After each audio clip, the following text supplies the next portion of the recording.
Hey folks, this is Thaddeus Holloway, long-haul driver, road-weary storyteller, and your guide through the dark. Another night, another stretch of highway behind me, and another tale to tell. Welcome back to Dark Haunted Tales.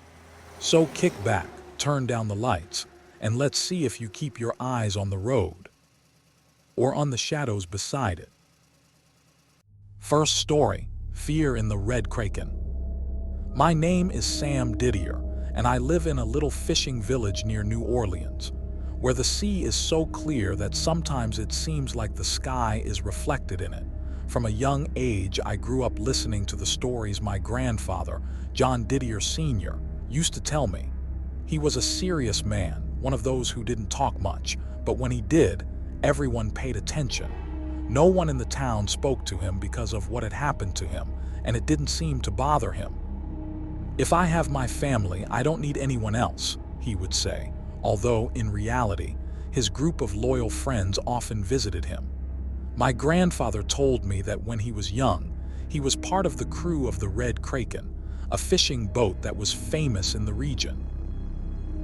The Red Kraken wasn't just any ship. It was big, sturdy, and always brought in the best catch. The crew was made up of strong and brave men who risked everything every time they went out to sea. My grandfather said the sea doesn't forgive mistakes, and that's why everyone on the boat looked out for each other. It was like a family, though they argued sometimes, like in any home. But it wasn't all work. My grandfather told me that at night, when the boat was anchored and the sky filled with stars, they would sit on the deck, talk, laugh, and remember their families. He said those moments were what made the sacrifices worthwhile. However, he also spoke of the dangers. The sea isn't just beauty, it has its secrets and its monsters.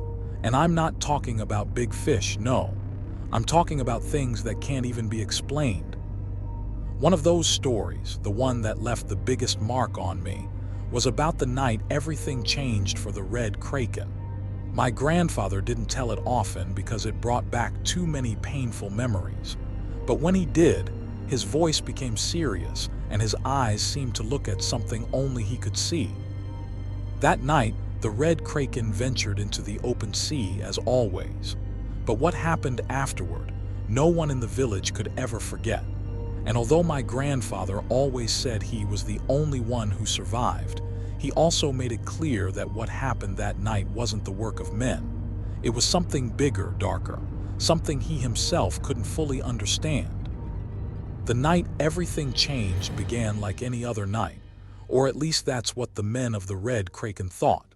My grandfather, John Didier Sr., told me that night promised a good catch. The sky was clear, full of stars, and the sea was calm. He was keeping watch over the horizon as usual, making sure everything was in order. But the sea, as my grandfather used to say, is treacherous. And that night, something changed. Suddenly, a strange noise broke the silence. It wasn't the sound of the waves or the wind. It was something deeper, as if something enormous was emerging from the water. My grandfather, with the keen ear of a fisherman, immediately knew something wasn't right. He leaned over the side of the boat and saw them. Creatures were coming out of the water, one after another, as if the sea were spitting them out. They weren't fish, nor were they human. They were something in between, something that shouldn't exist. My grandfather described these things to me as if they were men, but with thick, shiny scales, large black unblinking eyes, and mouths full of teeth as sharp as razors. Their hands, or rather their claws, were long and curved like an animal's, but with a strength that didn't seem natural. The creatures climbed aboard the ship with terrifying ease, as if the Red Kraken belonged to them. My grandfather shouted to alert the others, but it was already too late. The things moved fast, too fast. One of the crew members, a man named Jacob, tried to defend himself with a knife he always carried. He struck one of the creatures, but the knife barely scratched its scales. The creature stared at him with those empty eyes and, with a single motion, grabbed him by the arm and threw him overboard. Jacob screamed, but the sound was drowned out by the sea.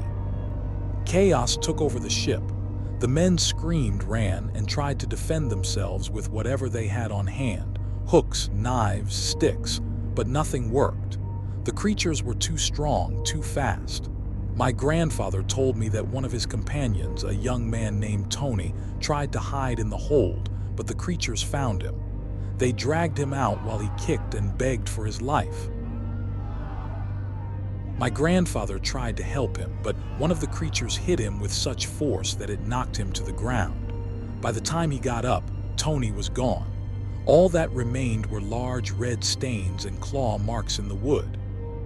The smell of salt and death mixed in the air, and the ship rocked violently, as if the sea itself were enraged. Desperate, my grandfather grabbed a harpoon and hurled it at one of the creatures. This time, he managed to pierce its side, but the thing didn't flinch. It just stared at him with those black eyes and kept advancing toward him. My grandfather told me that, at that moment, he knew he wasn't going to make it out alive.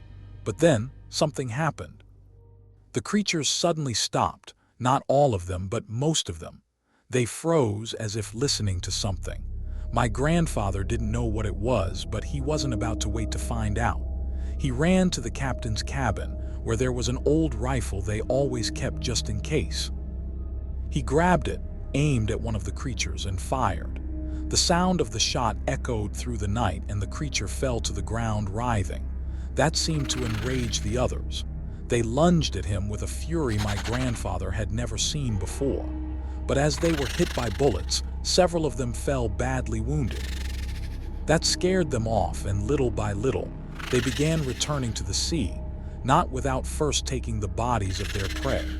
My grandfather said that, through tears and fear, he watched what was happening until he was struck from behind by a blow he never saw coming. It was enough to knock him down and leave him unconscious. When my grandfather woke up, the ship was silent. A heavy silence, as if the entire world had ceased to exist. He got up with difficulty, feeling every blow, every scratch on his body. The first thing he noticed was the smell, a sweet, rotten smell, like spoiled fish mixed with something chemical. But that wasn't the worst part. The worst part was realizing he was alone.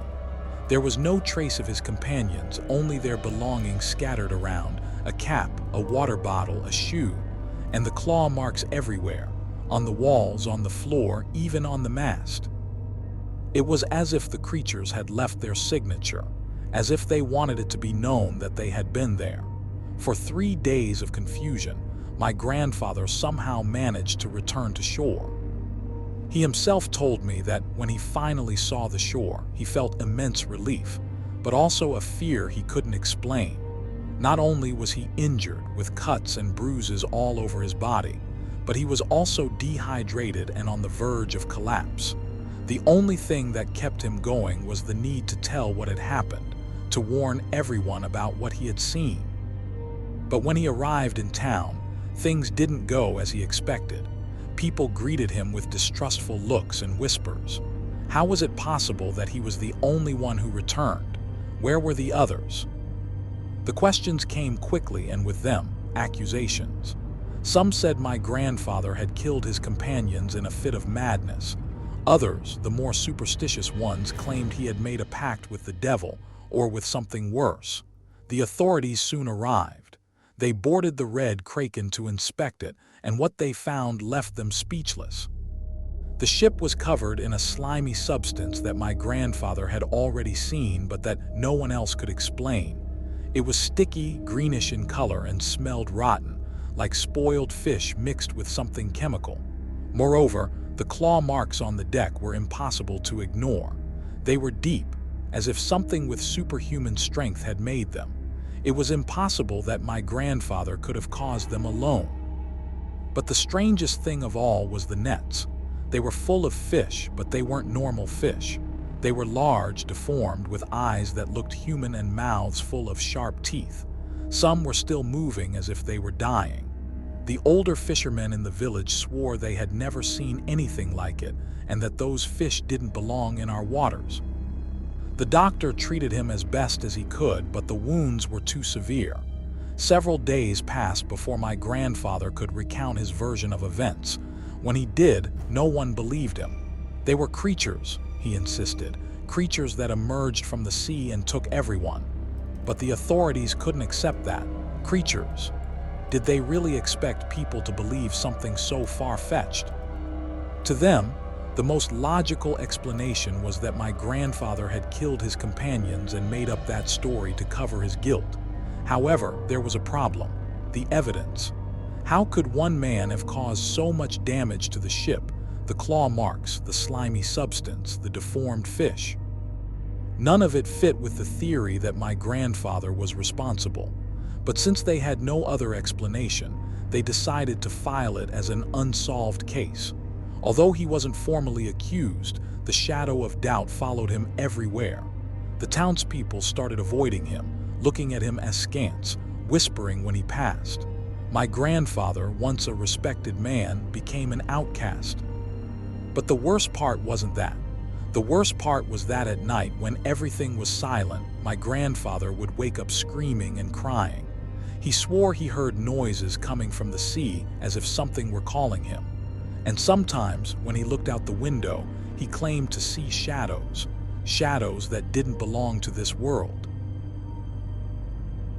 Second story. The lighthouse. Let me tell you what happened to us that night at the lighthouse. I, Dan Bellini, swear on my mother's grave that not a single word of this is a lie. It was a night I'll never forget, though I pray to God every day to help me erase it from my memory. It all started in the afternoon when we went fishing as usual near Boudreaux Bay, almost on the border between Louisiana and Mississippi. There were 6 of us: me, my best friend Chuck, Jack, Nellie, JP, and Luke. The day had been calm, but suddenly the sky turned blacker than coal and the wind started howling like a lost soul. The waves rose like mountains, and our boat was bouncing around like a wild horse. "We're screwed," Jack shouted, gripping the edge of the boat. "We need to find shelter," I yelled, trying to steady the helm. That's when we saw the lighthouse. It was there in the middle of nowhere, as if it had appeared out of thin air. It was old, one of those no longer in use, with peeling paint and broken windows. But at that moment, it looked like the safest place in the world. "Over there," I pointed, "to the lighthouse." We were desperate, fighting against the waves that seemed intent on swallowing us whole. When we finally reached it, we tied up the boat as best we could and ran toward the door of the lighthouse. To our surprise, the door wasn't locked. It creaked open with a sound that made my hair stand on end, but we didn't think much of it. All we wanted was to get out of that storm. When we went inside, the first thing we noticed was that the lighthouse didn't seem as abandoned as we'd thought. There were half-melted candles on the walls, and the smell of smoke lingered in the air, as if someone had lit a fire not long ago. But there was no one there, not a soul. "What's going on here?" JP asked, looking around. "Does someone live here?" "I don't know," I replied. "But it doesn't matter. We're staying here until the storm passes." We settled into the main room, where there were a couple of old benches and a worm-eaten wooden table. Nellie pulled out a deck of cards and we started playing to distract ourselves. But something felt off. I can't explain it, but the atmosphere felt heavy, like someone was watching us. "Do you hear that?" Luke suddenly asked, looking toward the stairs that led to the upper part of the lighthouse. We all fell silent. At first we heard nothing, but then, very faintly, like a whisper, came the sound. It was as if someone was speaking, but we couldn't make out any words. It was a strange murmur, like the words were backward. "What the hell?" Jack said, turning pale. "I don't know," I said, trying to stay calm. "Maybe it's the wind." But it wasn't the wind. I knew at the moment the whisper grew louder, as if it were getting closer. Then we heard footsteps. They were quick, like someone running, but they weren't coming from the stairs. We looked at each other, unsure of what to do. Nellie grabbed a knife from his belt and Luke picked up a flashlight from the table. The footsteps stopped suddenly, and the silence that followed was even more terrifying. "Let's go check it out," I said, trying to sound brave. "Maybe it's some vagrant." But deep down, I knew it wasn't a vagrant, if someone had been trying to escape something. And then, suddenly, the flashlight went out. "Don't mess with me," Luke shouted, shaking it. It broke. At that moment, we heard a noise behind us. It was a wet sound, like something dragging itself across the floor. We turned around, but we saw nothing, just darkness. "Let's get out of here," Jack screamed. And we all ran back to the main room, but when we got there, JP was gone. He had vanished. "Where's JP?" I asked, looking around. No one could answer. The last thing we remembered was that he had been behind us, but now there was no trace of him. We started calling for him, but there was no response. Only silence answered us. "We have to get out of here," Nellie said, trembling. "This place is cursed." But it was too late. The storm outside was worse than ever, and we had nowhere to go. We decided to stay together, huddled in the center of the room, waiting for dawn. But the night had only just begun. The whispers returned, louder this time, and the footsteps echoed everywhere. Suddenly, Luke's flashlight turned on by itself, illuminating a figure in the corner. It was humanoid, but it wasn't human. Its skin was gray and scaly like a crocodile's, and it moved by dragging itself across the floor, but at an incredible speed. Its eyes glowed in the dark, and its mouth was full of sharp teeth. "Run!" I shouted, but it was already too late. The thing leapt toward us, and in seconds, Nellie disappeared. The last thing I saw was him being dragged into the darkness, screaming. The rest of the night was a nightmare. One by one, my companions vanished. Jack was next, then Luke. Only Chuck and I were left, and we knew we wouldn't last much longer. "We have to get out of here," Chuck shouted, running toward the door. But when we opened it, we found more of those things. They were outside, crawling up the walls of the lighthouse as if gravity didn't exist for them. Their eyes stared at us hungrily, and their mouths twisted into grotesque grins. "Come back!" I screamed at Chuck, but it was too late. One of those things jumped on him and dragged him into the darkness. I ran back into the lighthouse, but I knew there was no escape.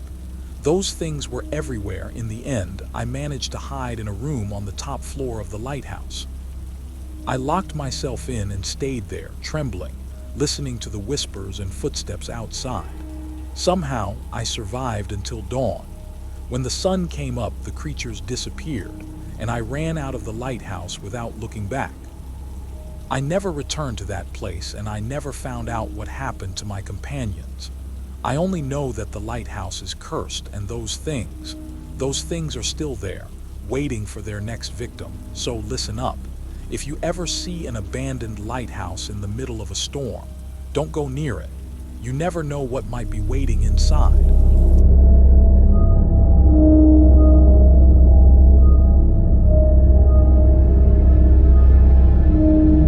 If you like the content, subscribe and turn on the notifications. Stay safe. See you on the road.